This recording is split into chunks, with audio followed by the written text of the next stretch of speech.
पर नेताजी सुभाष चंद्र बोस एक सभा को संबोधित कर रहे थे। आजाद हिंद फौज की सभा थी वो।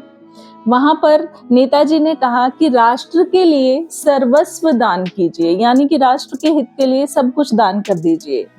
तो एक स्त्री, एक महिला, वो स्टेज पर चढ़ने का प्रयास कर रही थी। वो एक बार उनसे बात करना चाहती थी, लेकिन लोग उसको रोक रहे थे।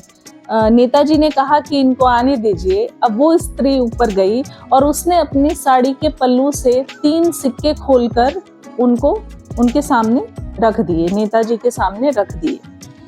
नेताजी बड़े हैरान हुए। उस स्त्री ने कहा कि क्या आप मेरी ये तुच्छ भेंट स्वीकार नहीं करेंगे?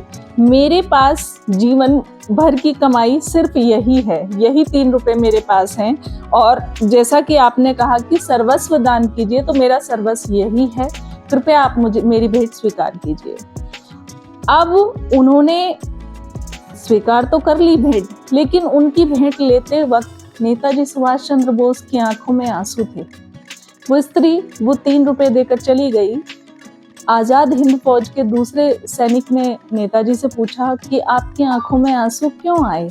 नेताजी ने कहा कि मैं ये देख रहा था कि उस स्त्री के पास केवल 3 रुपए हैं। यदि मैं ये 3 रुपए स्वीकार करता हूँ, ले लेता हूँ, तो उसका सब कुछ छिन जाएगा, और यदि मैं नहीं लूंगा तो उसकी भावनाएं आहत होंगी। यानी कि मैं ऐसी स्थिति में हूँ कि ना वो 3 रुपए ले सकता हूँ और ना ही उन्हें छोड़ सकता हूँ। तो हमारे यहाँ ऐसी वीरांगनाएं, ऐसे वीर हुए हैं जिन्होंने अपने जीवन भर की पूंजी, वो 3 रुपए राष्ट्रहित के लिए दान कर दिए। इसका मतलब है कि राष्ट्र सर्वोपरि है।